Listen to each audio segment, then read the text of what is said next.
Ora, uma boa tarde a todos os que estão aqui presentes e os que se encontram em online.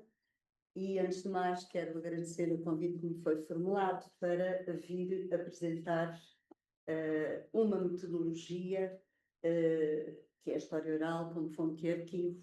E, sobretudo, porquê? Porque o trabalho de investigação que eu desenvolvi, que foi subordinado ao tema dos impactos da ditadura nas famílias de opositores políticos, tem como substância principal exatamente a história oral. E este tema foi escolhido devido à escassa... Peço desculpa. Peço desculpa. Sim. Só para ouvir. Muito bem, obrigada. Estava eu a dizer que este tema foi escolhido devido à escassa atenção dada pela narrativa histórica às experiências e consequências vividas por estas famílias. Através desta abordagem, procuramos refletir sobre o papel das memórias silenciadas pela história institucionalizada e a relevância da história oral na valorização dessas memórias como fontes legítimas para a compreensão do passado. Abordarei, ainda e muito rapidamente, uma outra metodologia que foi utilizada neste estudo, nomeadamente a análise de conteúdo, e que foi bastante, digamos, em termos de complementaridade, foi bastante importante para o resultado da investigação efetuada. A história oral articula três dimensões que definem simultaneamente o seu objeto e o seu método. Enquanto memória viva, o testemunho oral é a matéria-prima, é a experiência vivida e transformada em dado empírico. É uma fonte arquivística pela metodologia que se aplica. Deste modo, o testemunho torna-se instrumento de preservação da memória coletiva e também institucional. Enquanto processo metodológico, a entrevista, a sua transcrição, a análise e arquivo devem garantir a sua transformação com rigor científico. Portanto, estas três dimensões não são sequenciais, mas são interdependentes. A história oral poderá considerar-se que se articula em três dimensões que definem simultaneamente o seu objeto e o seu método. Enquanto memória viva, peço desculpa, estamos já no quarto slide, não consigo... não, pode passar, por favor. Pronto. Então, como eu diria, a história oral assenta em 4 elementos constitutivos. Na entrevista, deve ser uma situação controlada de produção de fonte histórica e não uma conversa informal. Na relação entre entrevistador e entrevistado, dado que existem dinâmicas de poder e negociação que só por si constituem o objeto de análise, e no testemunho oral, porque é uma fonte histórica legítima, equiparável às fontes escritas, obviamente desde que produzidas com rigor. De forma transversal, temos que considerar a ética e o consentimento informado. Porquê? Porque se constituem como elementos fundamentais para assegurar a validade científica e a proteção dos participantes. Na ausência de qualquer destes elementos, não se configura a história oral, mas sim somente o registro da memória. No ponto de vista arquivístico, a contribuição da história oral organiza-se em 3 vertentes. Enquanto objeto arquivístico, porque produz registros audiovisuais e textuais de elevado valor patrimonial e que não existem sem esta intervenção. Enquanto preservação e acesso, é o garante da preservação ao acesso público e a legitimação institucional da memória oral.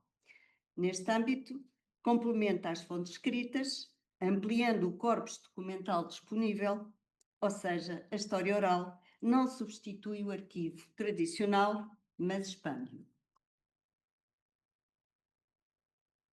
Veremos agora aqui a história oral enquanto fonte versus metodologia. e é fundamental distinguir, em termos conceptuais, a fonte da metodologia, uma vez que não se trata de elementos equivalentes. A fonte são depoimentos transformados em documentos. Por outras palavras, é o produto final que fixa a memória. A metodologia corresponde ao processo que permite a produção desse resultado. Inclui a condução das entrevistas, a gravação, a transcrição e a sua análise. A diferença entre estes dois conceitos não é apenas teórica, mas tem consequências práticas na investigação. Ou seja, a forma como definimos e distinguimos esses elementos influencia diretamente como utilizamos os materiais de investigação, como os referenciamos e até o grau de credibilidade ou legitimidade que lhe atribuímos no trabalho académico.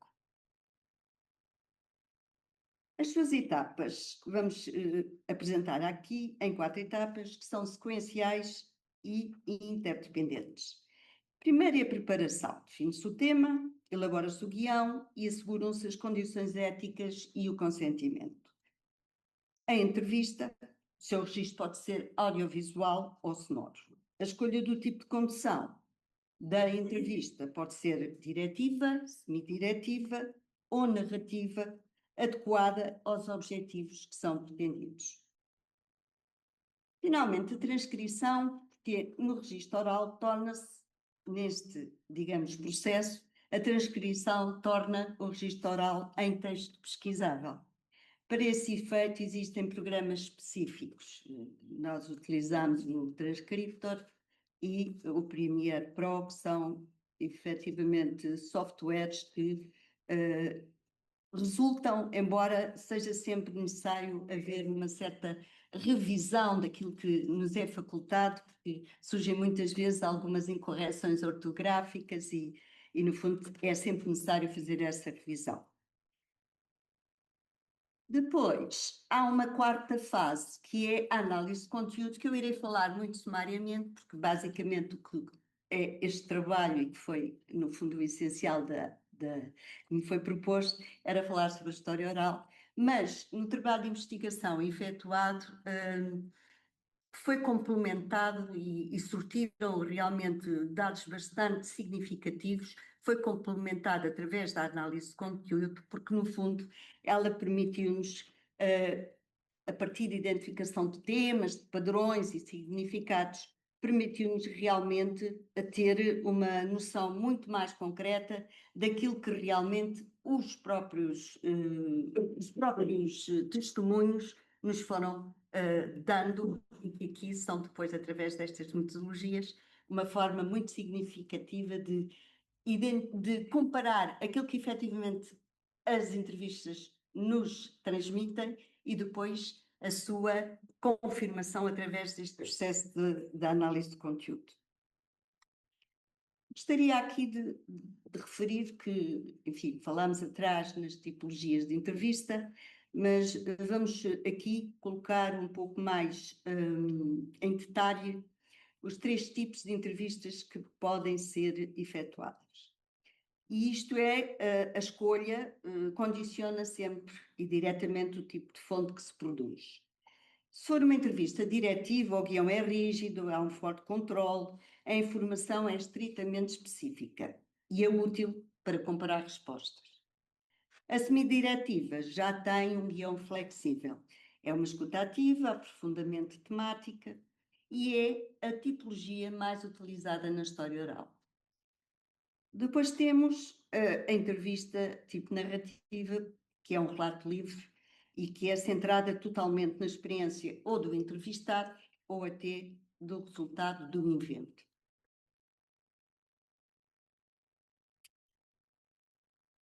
Aqui eu apresento aquilo que eu estabeleci como o desenvolvimento da própria entrevista, o guião, e que classifiquei isto com diversos, digamos, blocos. O primeiro bloco foi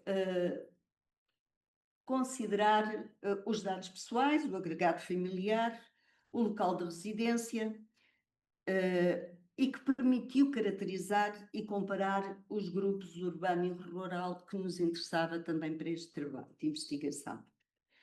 O bloco 2 era já para identificar o familiar opositor político. Qual era a sua filiação política, o período de detenção, o grau de parentesco do entrevistado ao familiar opositor e que nos daria também, digamos, uma definição de como é que se caracterizava em termos, digamos, políticos, conceptuais, deste agregado familiar, ou sobretudo do familiar que estava na oposição.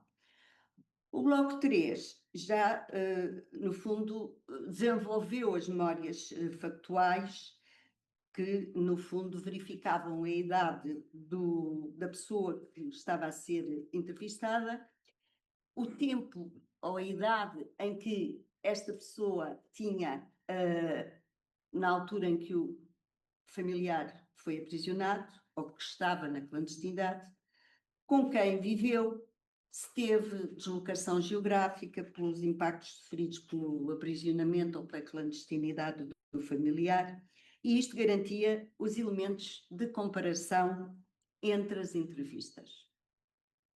Depois, mais 2 blocos, são o bloco 4 e 5, que já entram num território mais denso. Que é o impacto da detenção do familiar na vida cotidiana e emocional do entrevistado. No bloco 4, portanto, são os aspectos sociais, o que mudou na escola, no trabalho, na inserção social e nas condições de subsistência, ou seja, os aspectos factuais das novas formas de organização familiar.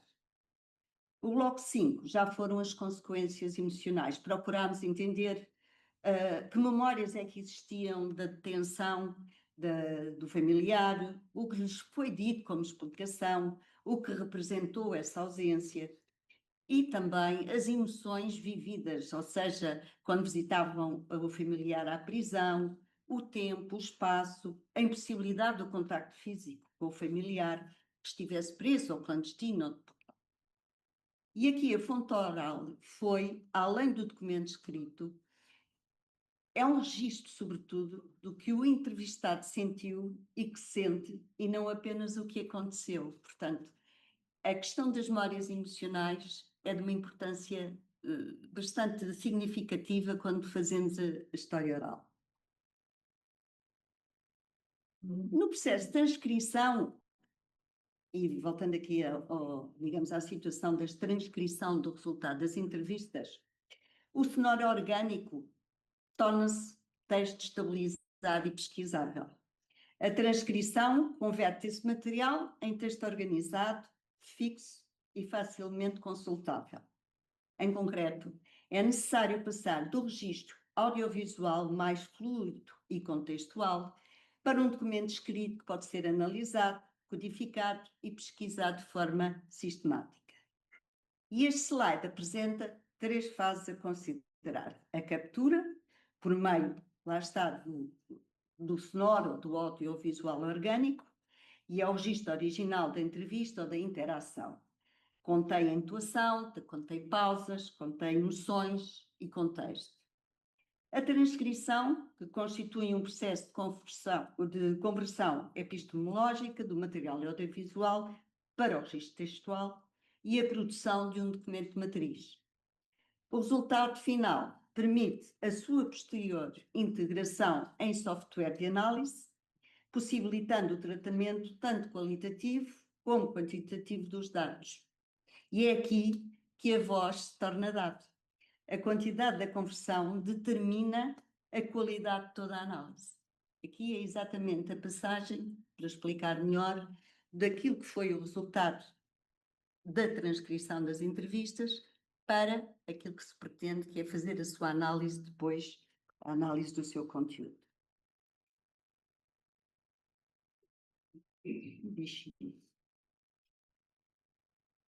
Nos slides seguintes, vamos falar um pouquinho, muito rápido, sobre a análise de conteúdo e propriamente aquilo que o constitui enquanto categorias. Portanto, a análise de conteúdo desenvolve-se em 3 etapas principais. A pré-análise, que envolve a organização do corpus, a leitura exploratória e a definição de hipóteses e indicadores. a exploração do material correspondente à codificação e categorização dos dados e o tratamento e interpretação dos resultados. É a fase em que os dados são analisados e interpretados à luz do enquadramento teórico. Desculpa, tenho que voltar atrás. Oi? Não sei funcionar aqui com esta. É, só mais um.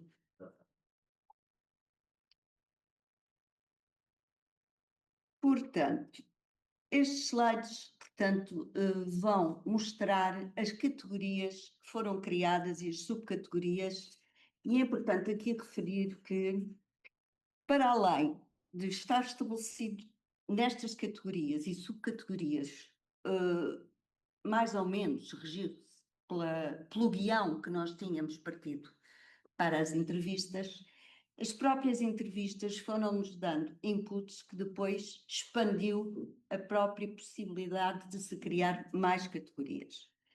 Eu aqui referirei, por exemplo, a ausência na historiografia, o que a história não revelou, é sobretudo aquilo que as famílias foram demonstrando que nunca foram tema propriamente dito em matéria de investigação histórica ou bibliográfica, porque, sobretudo, incide quase sempre nos aprisionados, nos clandestinos, nos deportados, enfim, nos opositores políticos. Depois temos os aspectos persecutórios e repressivos, que também foi outro tema, a destruturação familiar, as prisões, a solidariedade, foram os pontos também muito evidentes, quer as prisões, quer a solidariedade, foram aspectos muito importantes que foram sentidos nas próprias entrevistas e que depois criou-se a própria categoria na análise de conteúdo. E aqui está um pouquinho grande. Este já foi o seguinte, portanto, este será a continuidade das categorias que foram criadas. Portanto, criámos a categoria em torno da clandestinidade, portanto, que falava sobre a casa como espaço clandestino, a aprendizagem do silêncio, as crianças que tiveram vidas incomuns, separadas e depois os reencontros. E falámos também sobre, criando esta categoria de género, porque, na verdade, as mulheres dos opositores, de alguma forma, procuraríamos entender se havia uma subalternidade imposta. E porque as entrevistas foram demonstrando alguns sinais que nos levaram a criar também esta categoria para efetivamente chegarmos às conclusões se efetivamente isto seria ou não um dos factos mais importantes no contexto geral da análise. Outro aspecto que realmente também foi referenciado e que também foi criada uma categoria foi a intervenção da Igreja Católica, quer na vertente mais, digamos, opositora, quer a versão da Igreja Católica que tinha, tanto a relação próxima com o regime de Estado-Novo. Irei passar agora 4 depoimentos dos 101 que foram captados para esta investigação e que permite dar uma ideia do trabalho que foi efetuado e que, onde naturalmente surgem alguns destes aspectos que eu já referi. Era necessário uma história de família, uma história da vida das famílias, quer dizer, agora valoriza-se muito ao nível histórias de vida e tudo isso, mas as histórias dessas vidas foram muitas histórias, e fala-se no que esteve no Tarrafal, no que esteve nisto, terrível, é evidente, mas no que foi gerir a vida durante esse tempo. Os filhos, meu Deus, eu isso acho que é uma história que está por fazer completamente. E depois, a meu ver, é que ainda acontece uma coisa pior. É que perde-se, e isso acaba, as pessoas perdem a memória. A história oral tem efetivamente desafios contemporâneos. Se nós pensarmos que efetivamente há diversas situações que estão numa velocidade em transformação, uma transformação que hoje para amanhã já não é o mesmo que é o hoje, e portanto a história oral tem sobretudo 3 desafios técnicos e epistemológicos. É a preservação digital. Os suportes digitais sabemos que são vulneráveis e existe imigração contínua e redundância de dados. Outro aspecto é que é inevitável, exatamente por causa destas mutações tão rápidas, tão de velocidade quase supersónica, é inevitável que passem a ser obsoletas. Portanto, os formatos de áudio, de vídeo, software, de um momento para o outro tornam-se elegíveis, o arquivo de hoje pode ser inacessível amanhã, e, sobretudo, há o aspecto da autenticidade que é muito importante considerar como um desafio, e a sua preservação continua do registro original de áudio, portanto, o master sonoro, é o que garante a validade e a credibilidade científica da transcrição e das análises feitas a partir dela. Ora, isto significa que arquivar não é guardar. É garantir que o que se guarda se mantém acessível, íntegro e verificável. Como considerações finais, eu diria que temos 3 ideias. História oral preserva vozes e memórias irrecuperáveis por qualquer outra via. As etapas metodológicas são as condições de possibilidade do rigor científico e não procedimentos acessórios. O arquivo consolida e organiza, também legitima, essa memória, tornando-a acessível às gerações futuras. Como diria Pierre Nora, se os lugares da memória não estivessem ameaçados, não haveria necessidade de construí-los. E com esta mensagem que eu considero extremamente importante, deixo aqui algumas das referências bibliográficas que foram consultadas para o desenvolvimento deste trabalho, no âmbito da história oral, na análise, metodologia e os arquivos e memória. Portanto, muito obrigada pela vossa atenção e desculpem estas interrupções, faz parte do conteúdo. Obrigada.